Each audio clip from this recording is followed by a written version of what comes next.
This year, on board Celebrity Equinox, internationally renowned researchers, authors, channelers, mystics, starseeds, and spiritual luminaries will sail on an extraordinary voyage of transformation in this one-of-a-kind Galactic Origins cruise.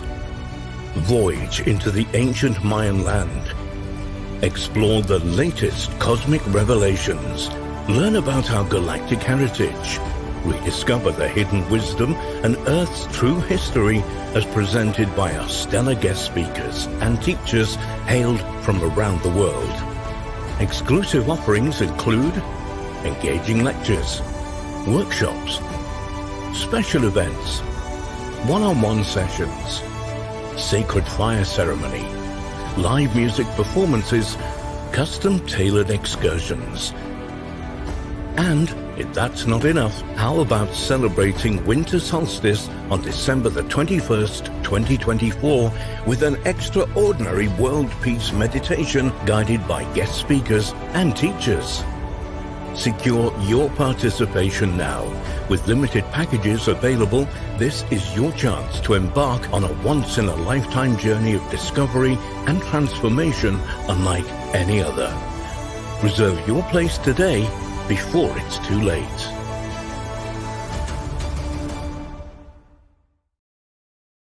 Hello there, everybody. Welcome. How are you all doing today? This is Neil with Portal to Ascension, here with an impromptu experience webinar, and I'm excited for today because I'm going to bring on Laura Eisenhower in a moment.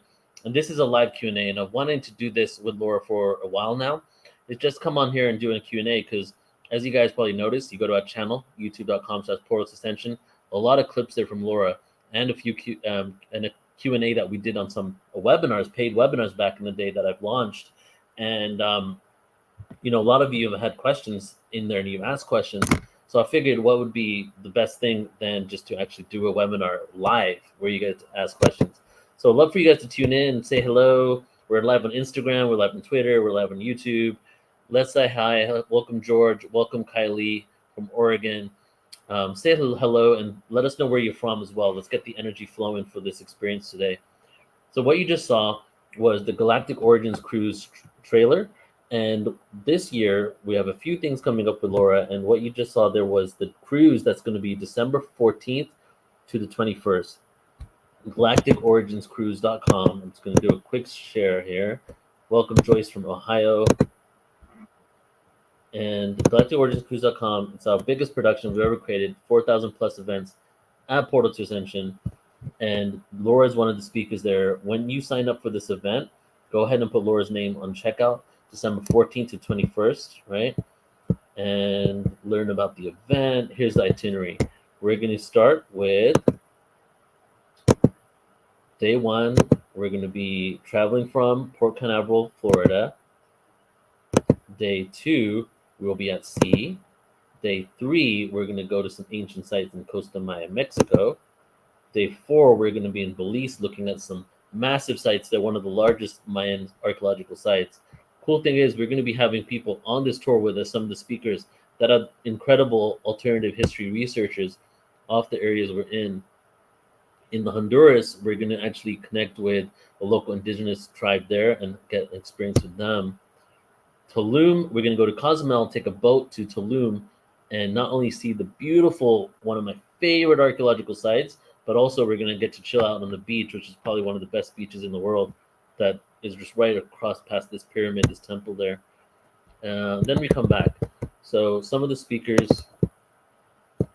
we got Laura, we got Jerry Sargent, we got JJ Desiree Hertak, Debbie Solaris, Paul Williams, Vivian Chalvet, JK Ultra, Aluna, King Cash, Lori Spagna, Debbie Dashinger, Alan Steinfeld, Deborah Giusti, Tony Ghazi, Soltara, and myself. 23 plus speakers, musicians, for what's going to be just an amazing experience. So hope to see some of you guys there if you can make it out to that. And then also, go ahead and start putting your questions in the chat, guys, if you're already feeling it. And then also, we're going to have a webinar coming up with Laura. Her book is just launched. So just to let you know what we've been doing today, I was just with Laura for the last hour and a half or so, and we just did 2 pre-recorded um, events where we spoke about all types of topics, from Lyra to Orion to galactic trauma to her book to truth frequency and how to activate within us. You know, the reflections, duality. We went deep on duality and polarity. That's going to be out next week. We're going to have 2 40-minute segments that's launching for you on that. And on that, the first segment is actually Laura Eisenhower's discussion about her book and what it's about. You can find her book on Amazon. And the webinar July 20th is named after her book, Awakening the Truth Frequency. Portal2Ascension.org, upcoming events. You can sign up there for her event, and we'll do like a soft book launch as well because it's named after her book, and a book just came out. So you can tune into that. So today we're going to have a Q&A with Laura. I'm going to bring on just a second here and just saying hi to Arcturian for Arcturus. We got Phoenix in the house. We have the first question coming in. So go ahead and bring in your questions, everybody. And without any further ado, let's go ahead and bring Laura on now. Go ahead and start your camera, Laura. There we go. Hey, Laura, welcome back. Hi, Neil. Good to be here. Good to see you. All right, so I guess let's just get into it. We have a question here from Kylie Smith. Are physical and emotional ascension symptoms, going to be included in today's topic? So why don't you speak about physical and emotional ascension symptoms? Yeah, well, definitely ascension comes with symptoms because assuming that these symptoms are an illness would be the inverted version of these times, right? So it's so good that you refer to these things as, ascension symptoms, because those that don't understand these concepts might confuse it for something being wrong with them that has nothing to do with ascension, that has to do with maybe I sure I have to be careful what I share here, but a lot of the fear tactics being used of why we wore these things, right? And what we have been up against as far as what we put in our bodies in the face of these things. So yes, our physical, emotional, spiritual, mental, emotional bodies are all being impacted. We're elemental beings. It's a time of purification. It's a time of purging and clearing. It's a time of really looking at our wounds. I was talking to Neil earlier about the North Node being in Aries and Chiron being in Aries. What is the North Node? Well, the North Node is representative of the growth period that we're going through as a humanity. It's a axis point of south to north, which symbolically is like the Ouroboros, the serpent biting its tail, that moves in one direction to then integrate with the opposite direction that it's coming from. And in doing that, we are on a soul level moving into this greater integration of the polarities, which moves us out of duality. But of course, we can move out of duality into unity and find ourselves back in duality as we face the next challenge, until we become masterful enough to have self-mastery or be an ascended master. So Chiron is our ego, our personality nature, our warrior spirit, all things Mars. It can be very competitive, very warlike, and aggressive. But Mars is also our willpower. It's our determination. It's our leadership. It's where we're pioneering and determined to move in a certain direction, no matter what anybody says. It's that fire and that strength. Is that Mars energy compartmentalized, though? Is it disconnected from soul? Is it disconnected from intuition? Is it an engineered persona that is responding to a command that has been placed upon it that isn't from the self? So we look at, humans and personality in this world that we're in, and there are a lot of very conditioned and socially engineered personas that aren't very authentic to what that soul might truly express. And we are in a growth period right now of looking at the wounds connected to that. If we're not aware of the wounds, we find ourselves getting injured and being unconscious to that injury until we recognize the detrimental side effects. When you see certain drugs, here are the side effects. You might get them sooner, you might get them later, you might not notice them much at all, but eventually it could lead, if you stay on this thing, into something. So same thing with belief systems. It's all about frequency. Is it supporting you in the long run or not? Well, your truth is herbs and the planetary alignments, they're all serving you to grow. and to step in the best of yourself. So those kind of symptoms don't lead to long-term detrimental effects, don't lead to, symptoms that you have to worry about. These are temporary symptoms of moving energy, clearing energy, and this and that. Whereas everything matrix is, it might appease the way you're feeling in the short term, but in the long term, it's detrimental. It's a major assimilation into something. It's a separation from the soul matrix. And I know I'm going a little bit too far with this question, but yes. So when you are free of all of that and you're just going through the growth periods and, what this particular one represents with Chiron, you're able to look at those discomforts that you would call ascension symptoms and recognize, wow, something's coming up to be healed. Something is showing itself to be released, to let go of it, to bring unconditional love into that place so that that wound can turn into wisdom and pain into purpose. And all these symptoms are something to really, honor, because that's really how we get there. And we've been taught to fear symptoms. Oh my gosh, something's wrong. Go to the doctor. And that is where they really leverage, the inverted expression of disease as something being wronged with you that is now in their hands to take your money and begin to control the trajectory of. And it's no different from any other part of our being, emotional or mental, in the same sort of capacity. If you're stressed or anxiety ridden, maybe you're blocking a download, so if you feel anxiety as an ascension symptom, give it a voice. Don't let it wreak havoc on your body. Don't think there's something wrong with you. Just know that there's a message coming in and it's time to receive it. And then we could go into the emotional as well. Depression, the heaviness of it all. Are you overly empathing and absorbing things that aren't yours? Are you giving up on yourself? Are you feeling hopelessness?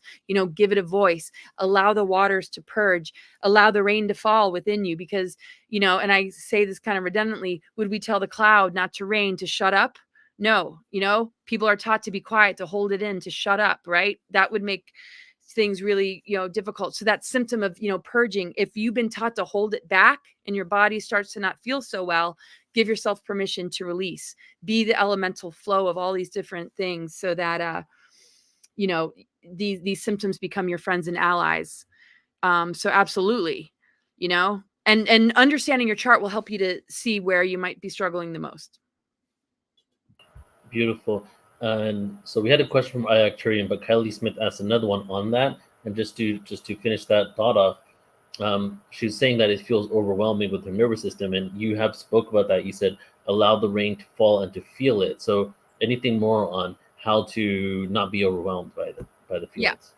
So the Uranus energy and the Aquarian energy is connected to the nervous system, and Pluto just moved into Aquarius. We've had Uranus and Jupiter conjunct in the sign of Taurus, which is an earth sign, has to do with self-worth. So there's a lot of deconstruction of our identities, or what we value, what we've been conditioned to consider to be abundance, like paychecks, what we need to do to make money, how we should look and appear, all these things that we get patted on the back by in society, like, oh, this will make you feel good. This is what abundance is. This is what success looks like. Well, Uranus and Jupiter teaming up have created this kind of breakthrough of all of that.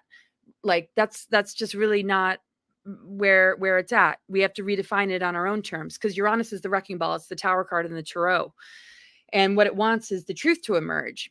And when that happens, what we see is, wow, what do I value? Community, unity consciousness, trust in ourselves, and synchronicities and divine flow and magic. That's not what we're taught, right? So that deconstruction can cause a lot of anxiety, but that's just where the planets are. I looked at your own personal chart, it'd be a lot easier, but very often anxiety and nervous system issues are like, the electrical system being in overload. If there's traumas that you haven't really processed, then when certain things come in, it might sort of trigger a reaction, and that's where the purging needs to happen. And when I said rain, let it flow. Like if you need to cry, if you need to say something, if a message is coming through that you need to write down, you want to move the body as much as possible. That nervous system is just needing as much movement and as expression as possible.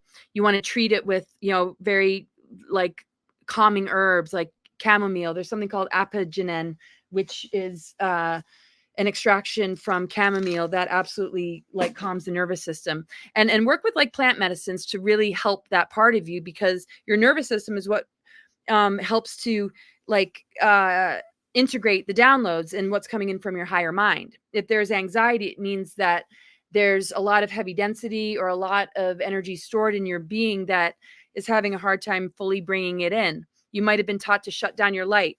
You might have dealt with traumas that dimmed your light, that talked you out of some things about yourself or undermined it, or, you know, so in this time of acceleration and activation, it might be too much to just feel into that lightness and into that joy and into that authentic truth that you're made of. So it's very important that you have a boundary to the things that cause you nervous system distress, that you get plenty of rest, that you just feel empowered in saying no, and begin to really evaluate your relationships, your job, your lifestyle, to make sure that you're giving yourself exactly what you need to produce calmness, relaxation, and self-love and nurturing.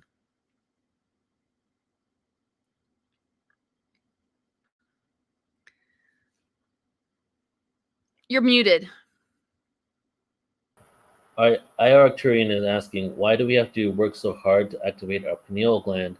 Why can't it be activated once we're aware we have access to it? Well, I think that's, you know, part of it. But I mean, it's a very targeted part of who we are.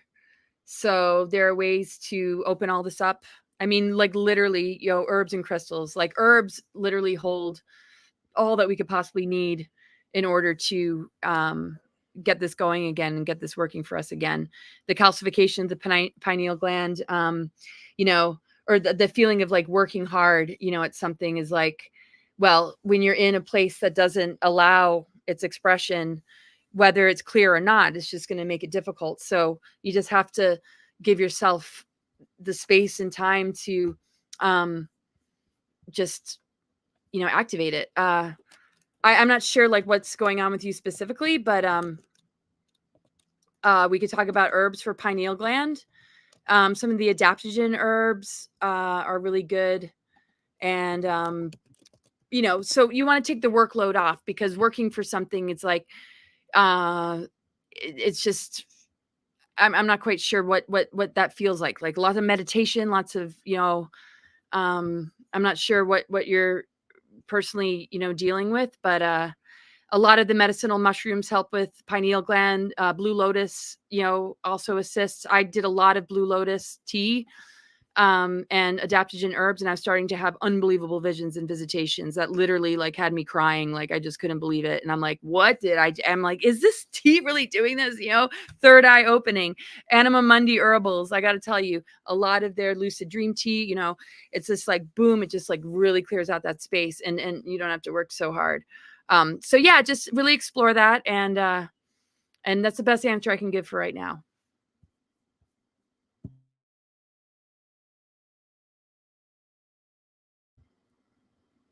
Oh, you're muted again. Sorry. This one's come up a lot in the past. What's any information on RH negative bloodline into our galactic history?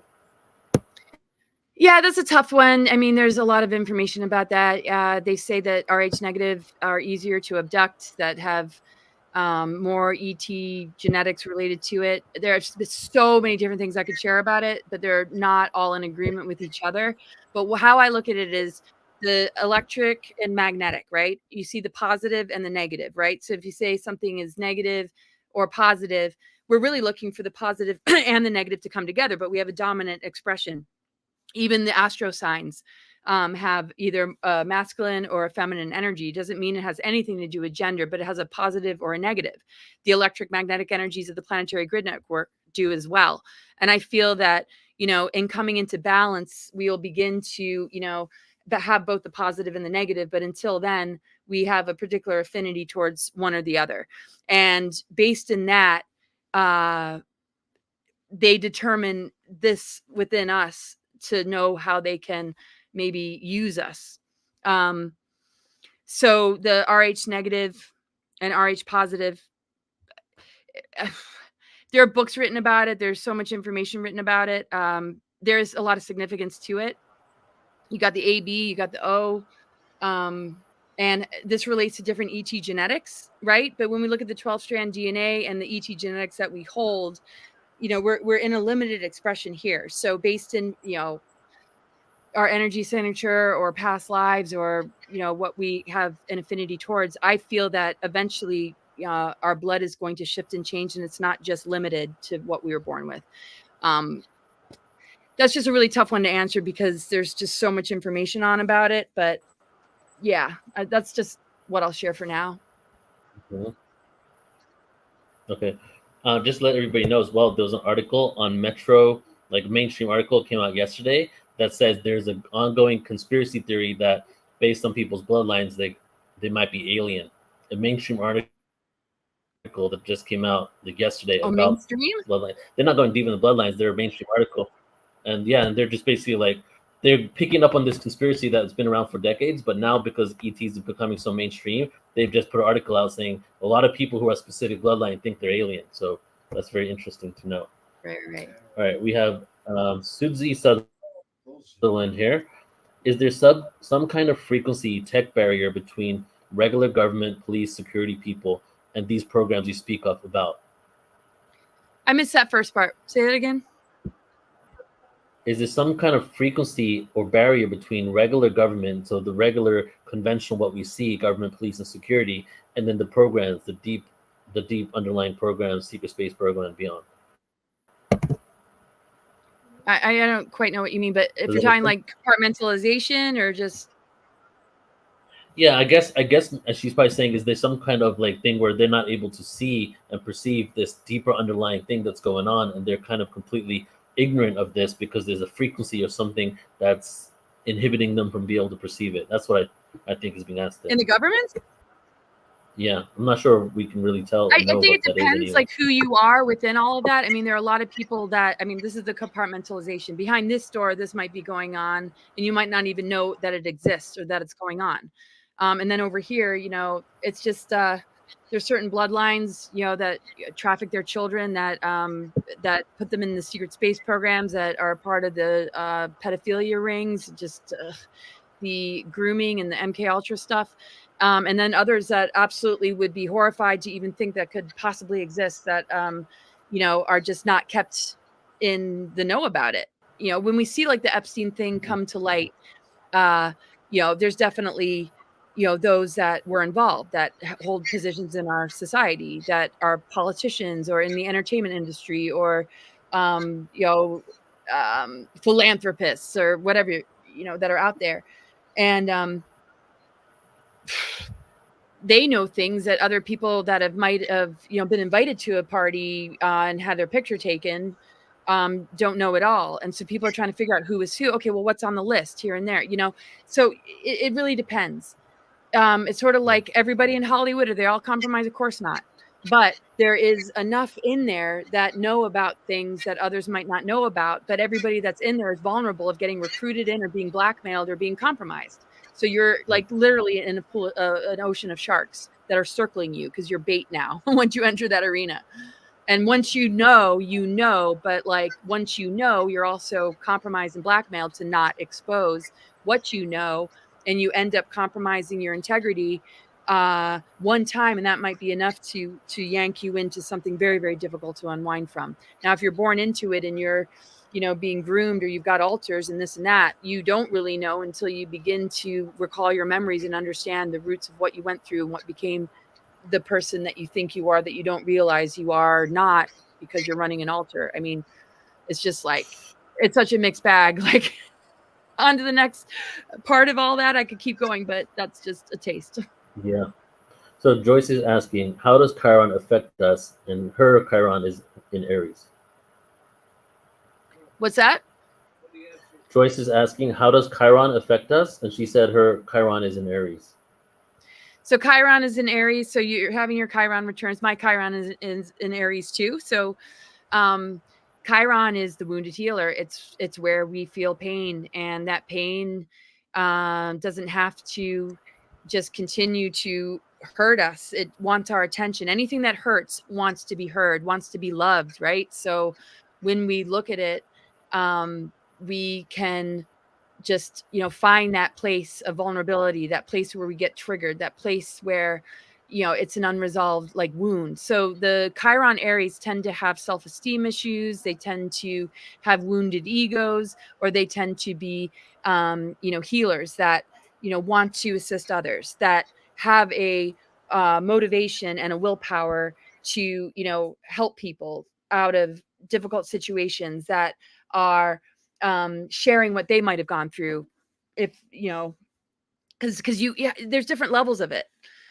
And once you get to the level of where that injury turns into a scar that you can reflect upon and remember, but it doesn't hurt you anymore, it doesn't keep getting opened back up every time it gets hit, then it's like, wow, okay, I can see that. And now, those that I see that are getting injured in a similar way, here's a way to, work with that. Here's great medicine that you can, put here. Here's the unconditional love of the ether energy that is connected to Ophiuchus and the Divine Mother. Ophiuchus is ruled by Chiron, believe it or not. So Chiron is coming to the surface right now in the sign of Aries, connected to the North Node in Aries, because, wow, we have to like look at our wounds, be transparent enough with them to allow the purification and the nurturing aspects of the unconditional love of source to bring those wounds into a higher awareness. And without that, how can we possibly awaken? We were born into a gaping wound. We were born into a planetary system that has been harmed and injured. Mother Earth herself is wounded. And so we all carry pieces of the greater collective wound. And in looking at that, we are doing our purpose. So our wound and our pain becomes our purpose, because we're all tasked with healing something in the collective that we were born into. It's not just the parents and the ancestral patterns connected to that. It's also how that micro story relates to the macro. And it's through, loving our wounds, understanding our wounds, that we will embrace the greater calling. But for the Aries, it is very much, did your ego or persona get injured and harmed? Because the ego is not the bad guy. People are sometimes like, no, let go of the ego. Yeah, let go of the ego attachments to matrix programs and conditionings and personas that are engineered and cast upon you. But let your ego be a space in which your soul can express itself through. A place where you can identify with your spiritual nature and the truth of all that you are, so that your ego persona can stand strong as that spirit warrior and have that willpower and leadership to carry forward in a much more integrated way. What are the wounds that made that difficult for you to hold in your life? Those are things to maybe look at. Mm-hmm. For everybody tuning in, on July 20th, we're going to be doing a webinar, Awakening the Truth Frequency webinar, also named after Laura's book. The new book is out, Amazon.com. You can just Google Awakening the Truth Frequency book, Laura Eisenhower, on any search engine. You'll find the book. You can get that there. And then also the webinar, July 20th, portaltoascension.org, upcoming events, and you can sign up there for that. So we have a question here from Actors Podcast. He's asking, I don't know if I've never heard you speak on this, but he's asking about solfeggio and if there's dangers within it. And there is a back and forth in the conscious community, I guess, in regards to that. Do you have any information on specific harmonic frequencies and solfeggios? Yeah. There's a lot about the closed kind of system, and this even flower of life, and the Fibonacci. I wouldn't say I'm an expert in it, but everything, even like the ether, dodecahedron, platonic solid, has been put in reversals. The tree of life, if you look at some of the grids, or the template of it has 10 spheres, it's supposed to have 12. So there's possibly something in that, but I really feel the consciousness is much more powerful than something being a detriment. Where is that symbol holding an energetic intention that is nefarious or negative? Or is that individual that is connecting into that frequency vulnerable to, something coming in? I mean, it's just like, I just don't like even negative symbols. It can't really harm you. It's like, you can have neutrality and understand it. Like the pentagram upside down should be right side up, but it's just more symbolic of, what we're dealing with. How they say the symbols will be their downfall. Well, when we see the symbols or experience the subliminals, are we that susceptible? Well, some people are. we can have immunities to things that other people don't. So the manipulation of things that involve frequency is manipulating aspects of nature, because we see, these same patternings in nature. But the dodecahedron, which is a part of the platonic solids of nature that create these sort of formations, have been manipulated. And the forms that they might create, or the frequencies that come through, might, keep that that feedback loop going, instead of that open, sort of tri-wave, instead of bi-wave, which is more what we want for the greater circulation of energy. I'm not an expert so much, but there have been manipulations. But again, I think you would have to be susceptible to, frequencies, to distortions, and these kind of subtleties to be impacted. But if you're not susceptible and you're immune, I think you can offset some of these manipulations and override it, because we are the more advanced technology over all manipulation. Mm-hmm. So everybody, we'll take 2 more questions from the live audience. So bring them in if you would like to ask a question. Only 2 more, and I'll ask one here. On our pre-records, and again, to who's just joining in now, Laura and I just pre-recorded 2 40-minute segments right before we went live here. That's going to launch next week, and that's really amazing stuff there. So tune into that. Go ahead and subscribe on the channel if you want to get notifications about it. And so I'd like to, you mentioned the Lyran Wars that came down into the Orion Wars. I would love for you to explain that a little more. What happened in the Lyra, and how is that connected to Orion? What went down over there? Well, just to summarize, because it's so much more enormous than anything that I could share. And, it's not like I was just there yesterday, or any of us were, right? I mean, but we're still living it to a certain degree, and we're a part of that greater repair work. Lyra was attacked by reptilians. And if we look at this as a free will experience,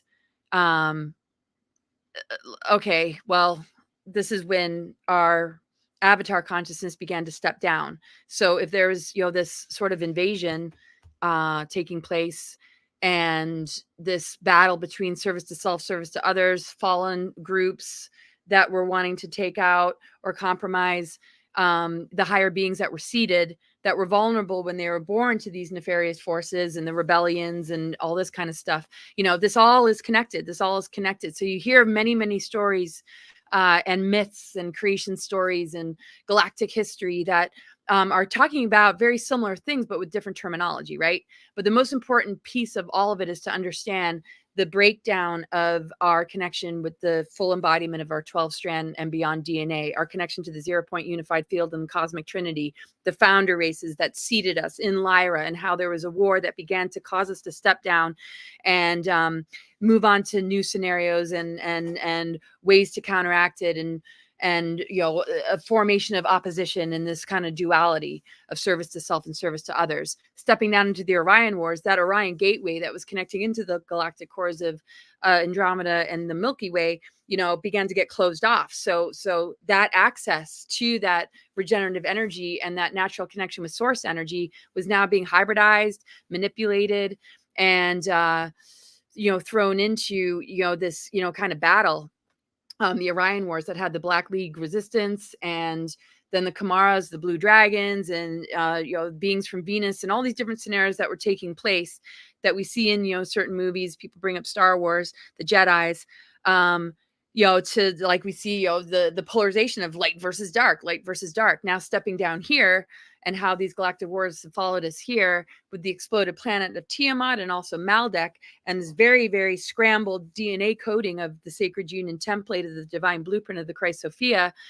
We are literally healing these wars within ourselves, because it's a war on consciousness. It's spiritual warfare. People have memories of all of this, and it's playing out on the world stage in so many ways. But really, it's the breakdown of our full capacity to hold this DNA embodiment. And regardless of what we're able to hold in the physical, Neil and I were talking about this earlier, it's what our consciousness can reach. And if our consciousness can consistently reach these higher levels of the repair work of moving out of that duality into unity to reach these higher levels back into the cosmic trinity and the 0-point unified field, we, in a sense, through going through experience in our life and in our physical world and in the people that we meet and the things that we confront in this awakening process, begin to heal these galactic wars from within. As we retrieve memories, as we reface certain patternings within ourselves, we find that sovereignty again over the forces that have tried to separate us from our true connection, that have intercepted our crown chakra into a belief system, into an ideology, into a religion, or a hybridization expression that has tricked it out of itself, which is what is really, really amped up right now. And that's kind of where it all began. So when we look at like the grays and we look at, just how a human can be bioengineered into something that doesn't even have the capacity to reproduce, that's very much also seeing the war on our souls and separating us from the soul matrix. And seeing what happened in Orion is also what we can learn from in the here and now as far as what they're attempting to do. We're almost reliving some of these wars in order to gain full mastery. And once we do that, I don't think we're going to face the wars in the way that we did before. Because just as we know, when we learn a lesson or we break a certain patterning, you begin to not find yourself revisiting and looping back into it. So I think, we're facing a lot of these galactic wars in the here and now, coming in a different form and expression, to not end up being the same sort of result that happened then. A lot of other star systems had beings that, like Apex, had beings that became assimilated into a hive mind with AI, that are kind of warning us and telling us what happened to them. So, what is in our ancient history is also very present in the here and now, because the same mechanisms are being used to compromise a human advancing or coming into polarity integration. The Orion Wars were the greatest time of polarization that we are repairing in this human experience, which is the purpose of us being here. Yes. Do you know what the story of the origin of the 12-strand DNA is from? Where is that component from? I don't know about like the story, but it's just like that's the tree of life blueprint, right? So the true planetary grid network is the tree of life. The tree of death, the artificial tree of death,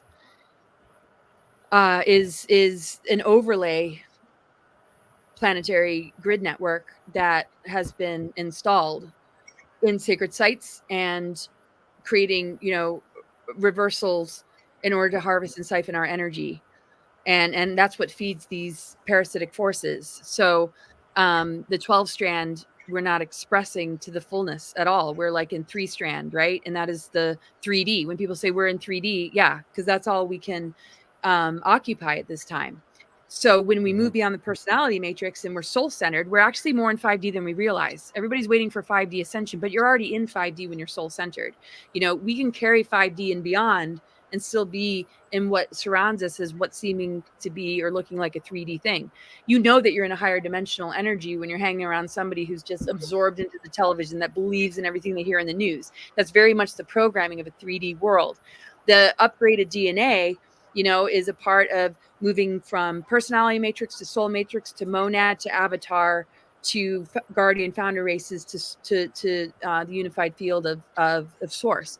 That is the template of the tree of life. It has a root system and it has branches. The tree of knowledge is the duality of experiencing good and evil to then gain self-knowledge to begin to recover ourselves from the manipulation of the planetary grids, where we're being tempted to be sucked into the inversions, the addiction matrix, the materialism, the belief systems that conquer and divide us, the battle of light and dark and good and evil that was originated in the Orion War starting in Lyra. So the tree of knowledge is self-knowledge. Okay, we're going to have this experience and then gain self-knowledge. And in gaining self-knowledge that's been targeted with mind control, so we got to deprogram, we will rebuild that DNA template. And in doing that, we participate in helping to heal the planetary grids. And a lot of grid workers have come to specifically work those energies. And so when we rebuild it and begin to shed light on what has been dormant, we begin to breathe life into these aspects of ourselves that are incredibly creative. So these reversal technologies harvest and siphon our creative imagination, our life force, and everything in order to use that which we have disconnected from. And then we look outside of ourselves for what they decided to do with that energy.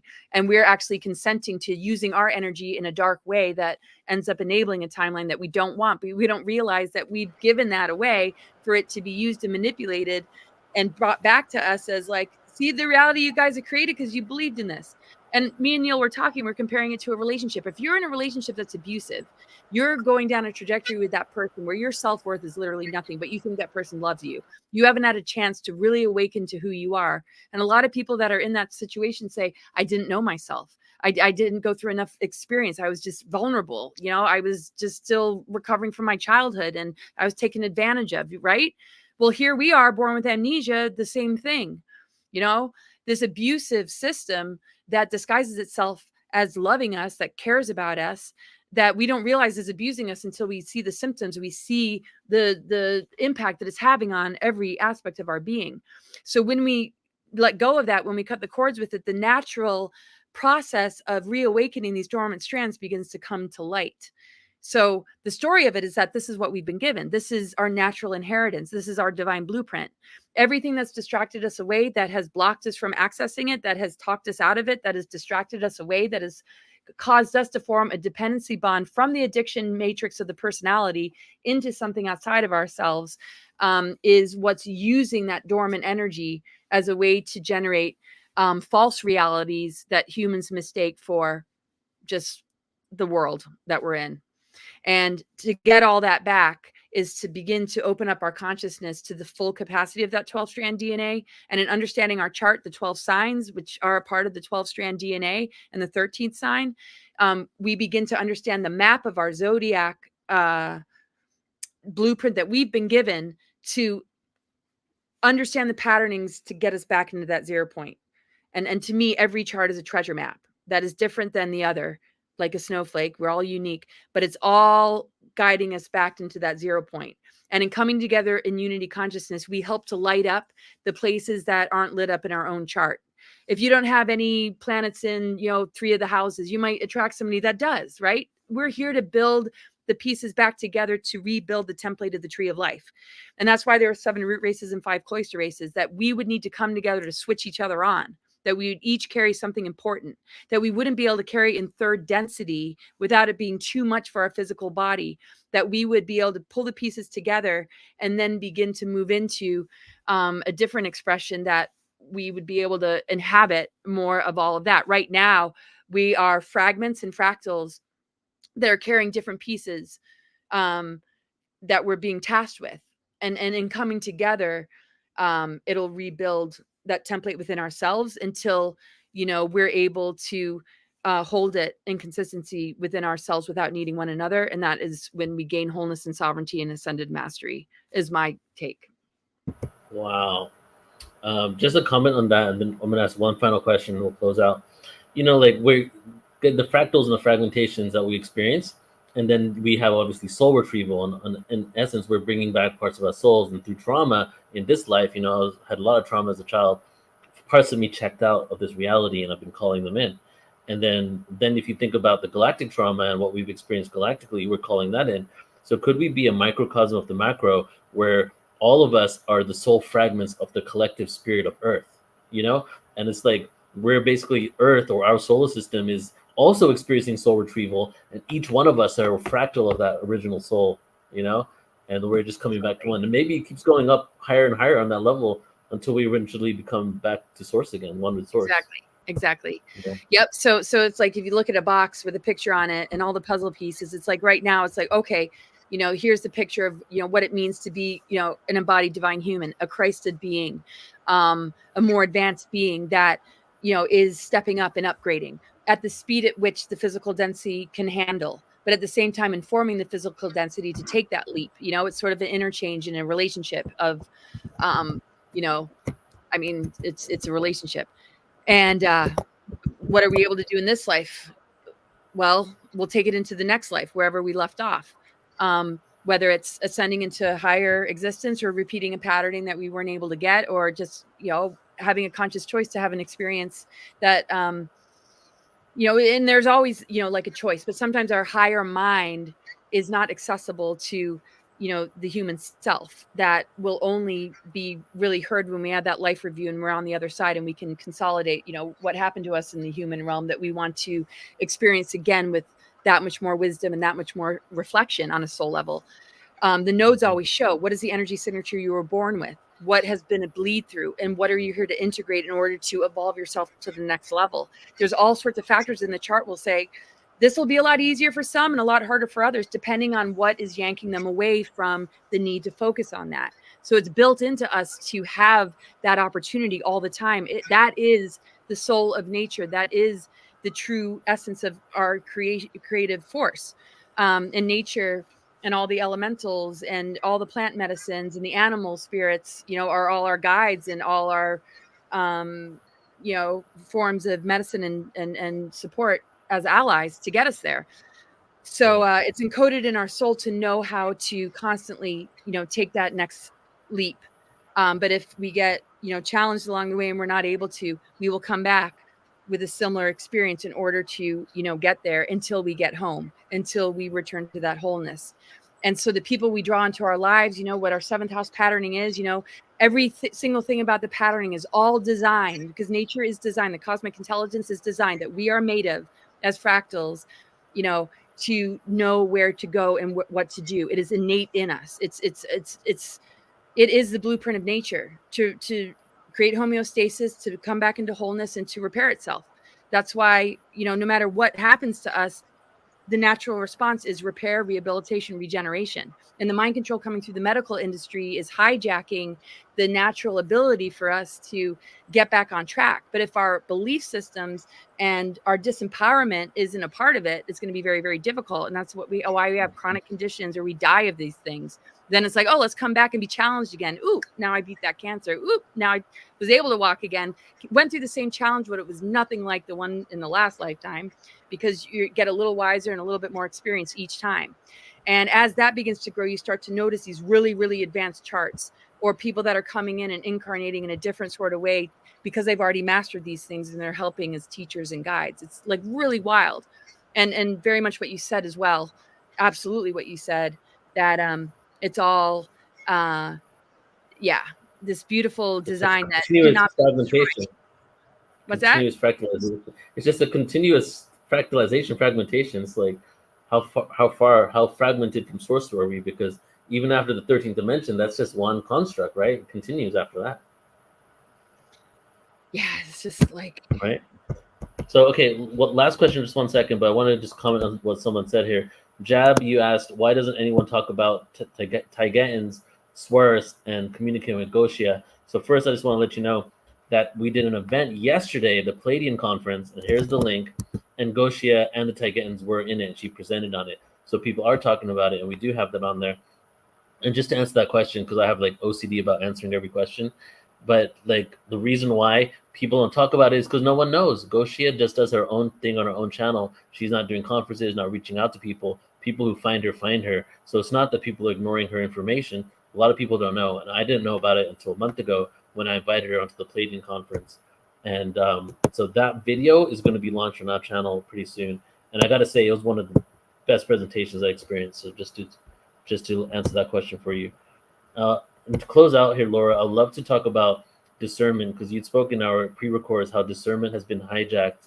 And someone told me once, a long time ago, that if there's any community that would be hijacked and infiltrated, the number one thing in the world would be UFOs, ETs, and the spiritual movement.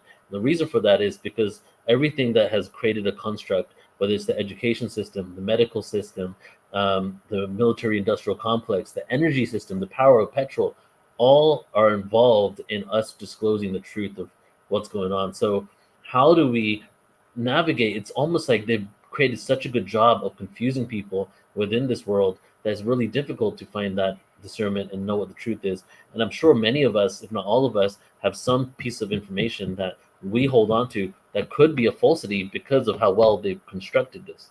So how do we move through this in discernment and really really zero into what is true.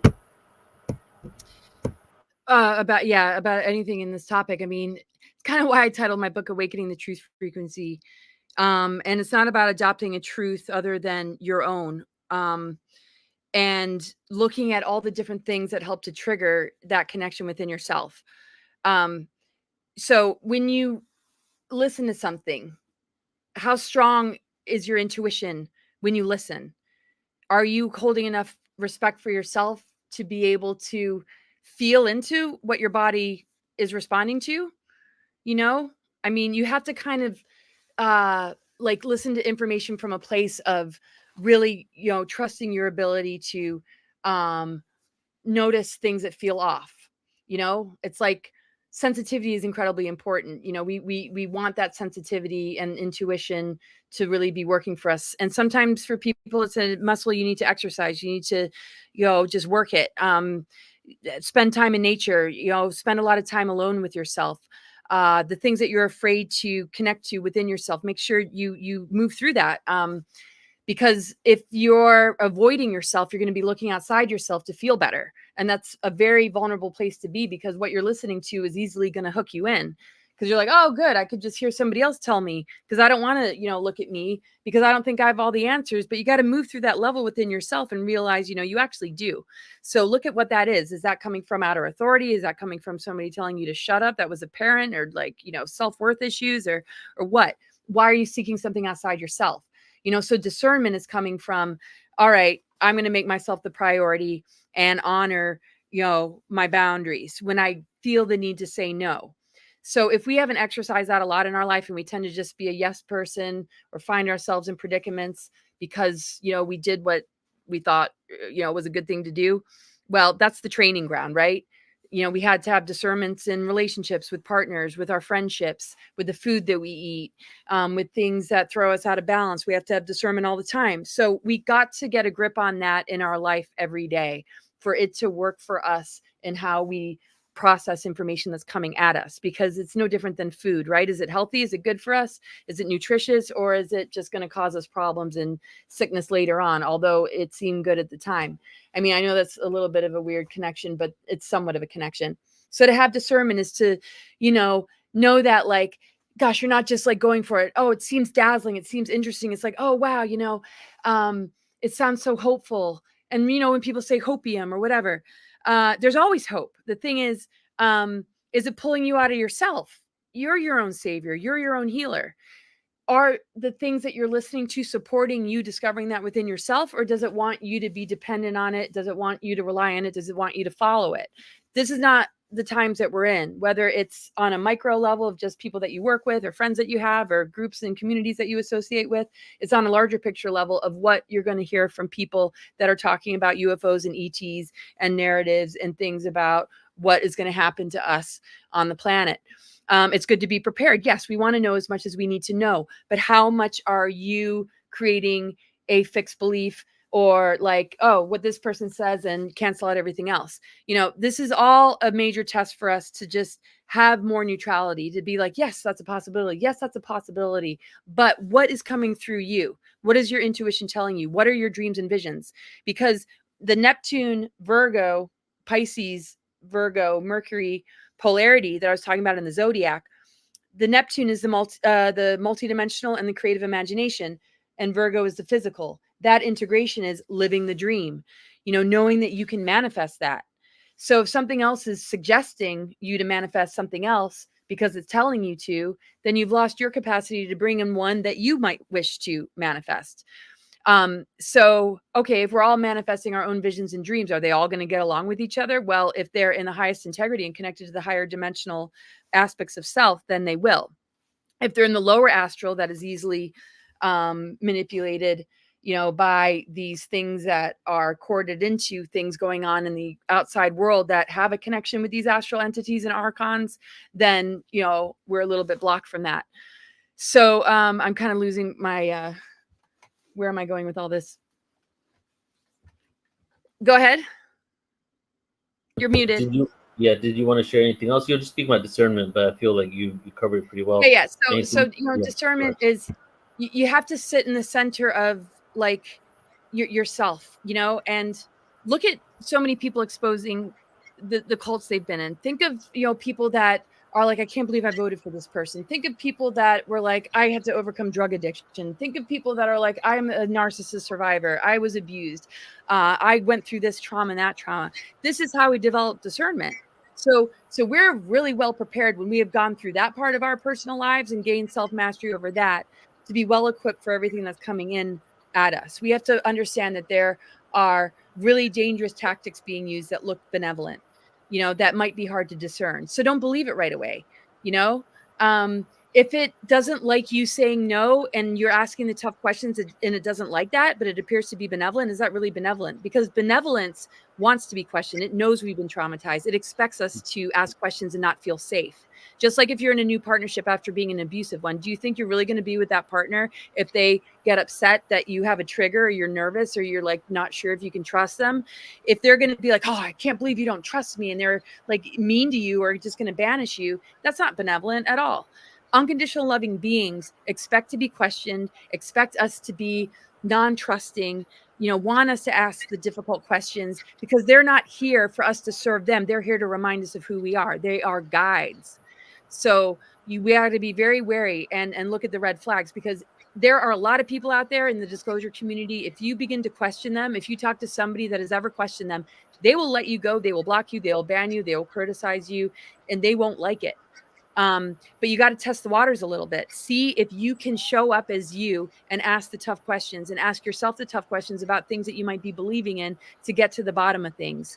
Nothing benevolent will be offended by your inability to just feel comfort in its presence.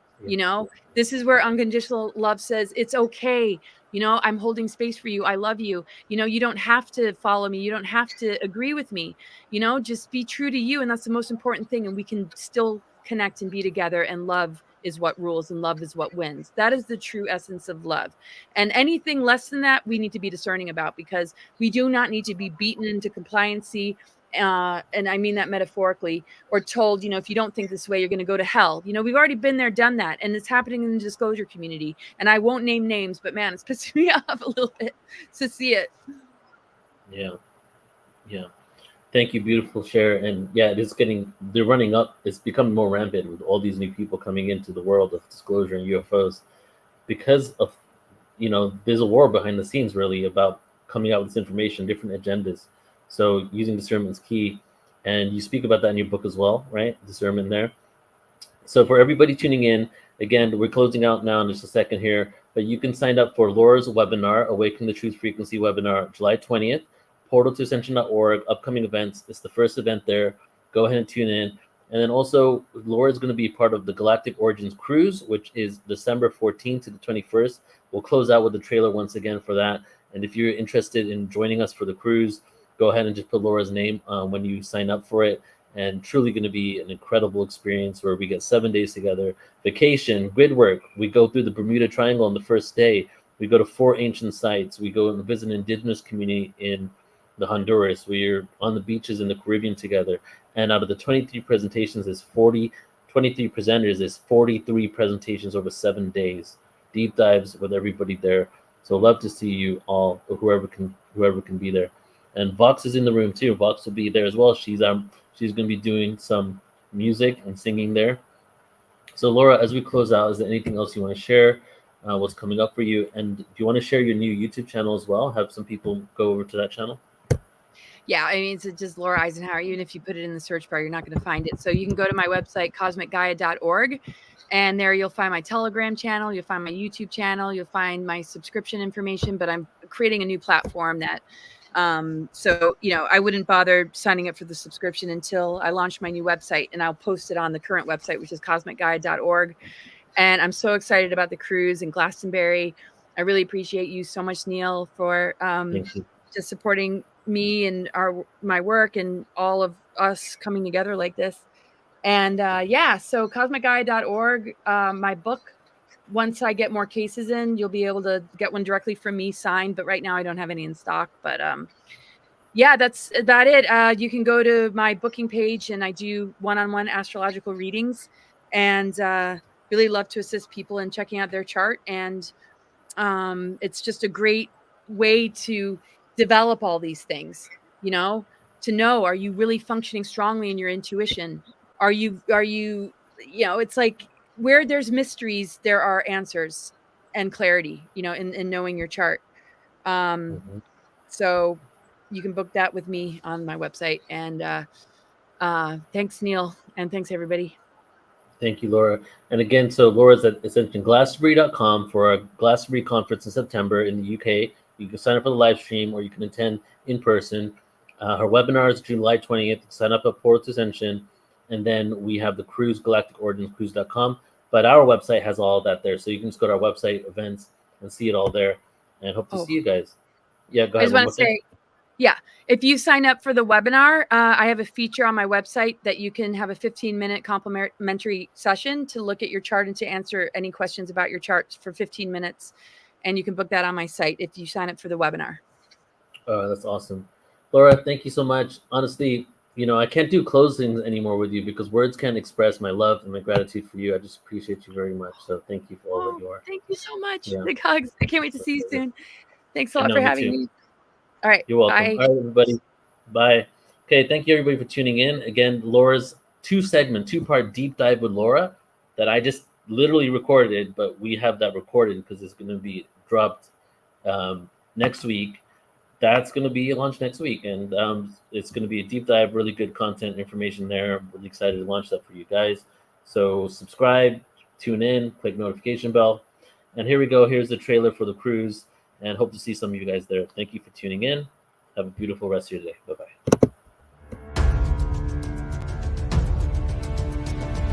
This year, on board Celebrity Equinox, internationally renowned researchers, authors, channelers, mystics, starseeds, and spiritual luminaries will sail on an extraordinary voyage of transformation in this one-of-a-kind Galactic Origins cruise. Voyage into the ancient Mayan land. Explore the latest cosmic revelations. Learn about our galactic heritage. Rediscover the hidden wisdom and Earth's true history as presented by our stellar guest speakers and teachers hailed from around the world. Exclusive offerings include engaging lectures, workshops, special events, one-on-one sessions, sacred fire ceremony, live music performances, custom-tailored excursions. And if that's not enough, how about celebrating winter solstice on December the 21st, 2024 with an extraordinary world peace meditation guided by guest speakers and teachers? Secure your participation now. With limited packages available, this is your chance to embark on a once-in-a-lifetime journey of discovery and transformation unlike any other. Reserve your place today before it's too late.